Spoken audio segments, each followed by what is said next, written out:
MS Dhoni. MS Dhoni దగ్గర నుంచి 2 విషయాలు నేర్చుకోవాలి. Point number 1, పేషెన్సీ. అతను నరాల లోపల పేషెన్సీ ఉంది. ఆ పేషెన్స్ ఉంది కాబట్టి ఈరోజు ఎన్నో రికార్డ్స్ క్రియేట్ చేశాడు. ఈ రోజు మన దగ్గర లేని పేషెన్స్. ఒక కంపెనీ ఎంచుకుంటాం, కొన్ని రోజులు ఉంటాం. ఒక లీడర్ ఎంచుకుంటాం, కొన్ని రోజులు ఉంటాం. ఇమీడియట్ గా చేంజ్ చేసుకుంటూ పోతూనే ఉంటాం. పేషెన్స్ అక్కడ ఉండాలి ఫస్ట్. రెండోది, enjoy the process, not the goal. అతను టీసీ లాగా జాబ్ చేస్తున్నప్పుడు ఫైనల్ గా అతను క్రికెటర్ అవ్వాలనుకున్నాడు. సెలక్షన్స్ కి టైం ఇచ్చాడు. అండ్ ఫైనల్ గా రేపు రేడియోలో పేర్లు అనౌన్స్మెంట్ వస్తున్నాయి. టీమిండియాలో ఎవరైతే సెలెక్ట్ అయ్యారు.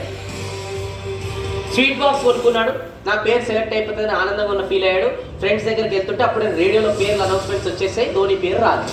ఫ్రెండ్స్ అందరు కలిసి అన్నారు, ధోని నీ పేరు రాలేదు. నాకు తెలుసు. అరే తెలిసినాక కూడా సంతోషంగా కూడా స్వీట్ బాక్స్ పట్టుకొని వచ్చినాం.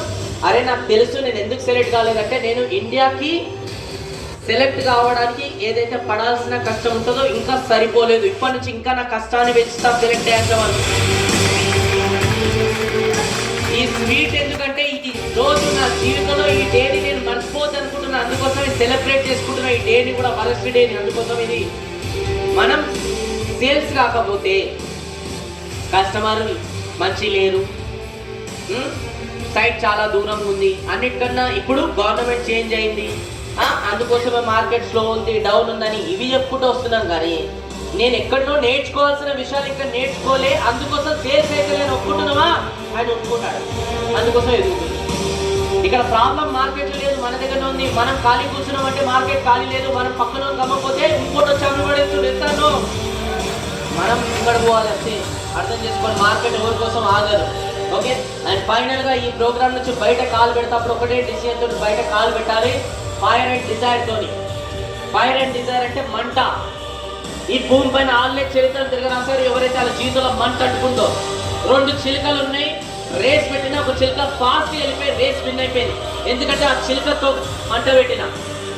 ఆకాశంలో ఏరోప్లేన్ వెళ్తుంది. ఏరోప్లేన్ కన్నా పైకి రాకెట్ వెళ్తుంది. ఎందుకంటే రాకెట్ కింద మంట అంటుంది. ఏ రోజైతే మన జీవితంలో కూడా మంట అనుకుంటుందో అప్పటి నుంచి మనం కూడా మన గోల్స్ ని అంతకు మించి అచీవ్ చేస్తాము. డౌటే లేదు. మంట అంటుకోవాలి. మంట అంటుకోలే ఆల్రెడీ అంటుకునే అందరి జీవితంలో మంటలు. కాకపోతే ఆర్పేసుకుని బతుకుతున్నాం. మంట అప్పుడే అంటుకోవాలి. ఒక రెస్టారెంట్కి వెళ్ళినప్పుడు మెయిన్ కార్డు తీసుకొని ఫస్ట్ రేట్లు చూసి తర్వాత ఆర్డర్ చేస్తారు.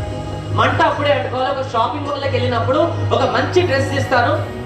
ప్రైస్ ట్యాగ్ చూసి పక్కన పెట్టి నార్మల్ డ్రెస్ కొనుక్కొని పోతారు. మంట అప్పుడే అనుకోవాలి. మీ పిల్లలు వచ్చి నాన్న నాకు అది ఇప్పి అని అంటే అది మంచి లేదురా అని అబద్ధం చెప్తారు, కానీ జోబులో డబ్బులు లేవని నిజం చెప్పారు. మంట అప్పుడే అనుకోవాలి. మంట అప్పుడే అనుకోవాలి. ఒక వైఫ్ ని షాపింగ్ మాల్ కి తీసుకెళ్ళినప్పుడు వైఫ్ జ్యువెలరీ చూస్తారు, మీరు వైఫ్ ని చూస్తారు. వైఫ్ జ్యువెలరీ చూస్తారు, మీరు వైఫ్ ని చూస్తారు. తర్వాత వైఫ్ మీ ముఖాన్ని చూసి మా ఇంటి దగ్గర డబ్బులు లేవు ఎందుకు అవమానించాలి అడిగి అని చెప్పి తల కిందికి వేసుకొని వైఫ్ అక్కడి నుంచి పోతుంటారు చూడండి. ఆ వైఫ్ ఒక ముఖం చూసుకొని మంట అప్పుడే అనుకోవాలి. ఎన్ని మంటలు అంటుకోవాలి. ఇంకా మిడిల్ క్లాస్ ట్యాగ్ లైన్ అనేది పెద్ద మంట. ఇంకా మంట అంటుకోవాలి. ఇంకా కోవిడ్ టైంలో నరకం చూసినాం. రూపాయికి భగవంతుని వేడుకున్నారే, భగవంతుడా ఒక్కసారి లాక్డౌన్ ఓపెన్ చేస్తే మళ్ళీ మా బిజినెస్ స్టార్ట్ చేసుకోవాలి.